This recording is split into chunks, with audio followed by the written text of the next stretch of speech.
Abagipisi baje b'akarere ewana inzego za gisirikare za gipolisi ewana abasirikare bambaye sivile ntiwareba ikibuga cyose cyuzuye abantu imbere n'inyuma kandi aha ni mu rw'inzovu turi gutyo bimeze igikorwa Kirongo baje kureba Yezu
nguhaye ikaze ku Bugingo bw'Ijuru TV.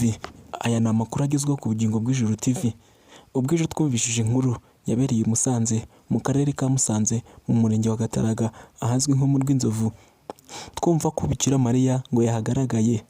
Abantu benshi bakomeje kubigiraho urujijo rutandukanye ndetse niyo mpamvu natwe dukoze iyi nkuru ngo dushireho umurongo. Mbere na mbere yuko dutangira reka turebe iri tangazo hamwe, turirebera hamwe akarere ka Musanze ryasohoye.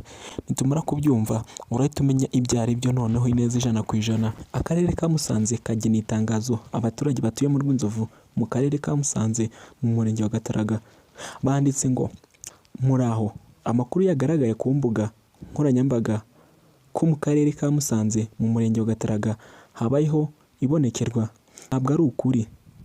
Turasaba abantu kwirinda kuyaha agaciro no kuyakwirakwiza kuko ayobya. Murakoze cyane. Numvira itangazo akarere kageneye aba baturage urumva ko ari ibintu bikomeye cyane. Niyo mpamvu natwe tugomba gushishoza. Umuyobozi w'akarere kandi yageneye ubutumwa abaturage. Dore cyabayeho mu rwego rwo kugira ngo hatagira n'umuturage uhungabana, urumva ko hahuriye abaturage benshi, abasaza, abakecuru, abadamu batwite, abana batoya, abadamu bahetse.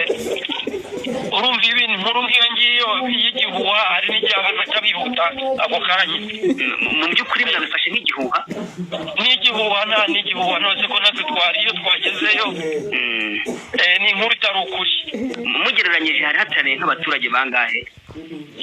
Hari hageze nk'igihumbi cyari kimaze. Ubundi ibi bintu byatangiye bite? Ibi bintu byatangiye ari kuwa gatanu ubwo abana bari gukina umupira aho ku kibuga cyo mu Rw'Inzovu babona ipoto, baravuga ngo babonye amashusho aho hafi y'ipoto, n'abandi baturage baraza barabibereka. Ariko umunsi byatunguranye bigakwirakwira ku mbuga nkoranyambaga ni ku munsi wo kuwa gatandatu. Umunsi wo kuwa gatandatu habyukiye abantu benshi bari kureba ibyo ari byo. Aho mu Rw'Inzovu ni ahantu ku shamba mu misozi miremire, n'imbuzi y'ahantu bita mu Byangabo kugira ngo hagere ni ibirometero 7 uri kuzamuka imisozi, ni hafi y'ibirunga.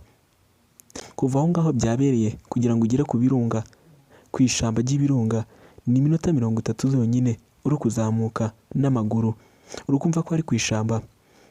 Umunsi wo kuwa gatandatu habyukiye abantu benshi cyane kuko hagaragaye abantu barenga 2,000. Inzego z'ibanze ndetse n'izindi nzego zegereye abaturage barabaganiza bababwira ko ibintu bari kuvuga ko atari ukuri, kuko impamvu bavuze ko atari ukuri, umuyobozi wa paruwase ya Busogo padiri yaravuze ngo umuntu abonekerwa, amabonekerwa yaje abonekerwa abantu bake, kandi yabonekeye abantu bake bahari n'ikintu gisigara aho ngaho nk'ibonekerwa. Niyo mpamvu rero batagomba kubyizera. Ese wowe urumva ari ukuri? nk'uko uri kubyibonera kuri video yawe. Ese ni ukuri? Abantu benshi bakomeje kugira urujijo, ariko iciza ni uko twakumva tugatega amatwi, ese tukumva ko hari ukuri.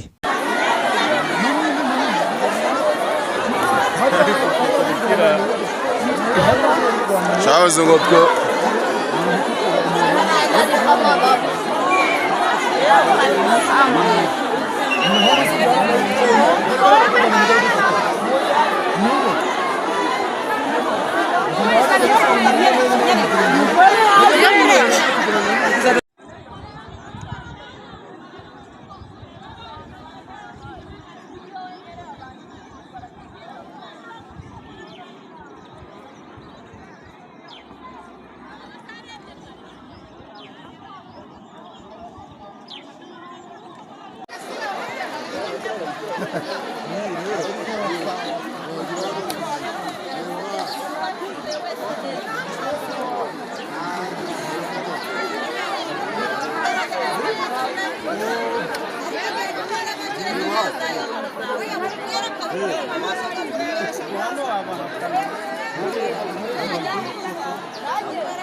nagiye pe ana itandik. Itandik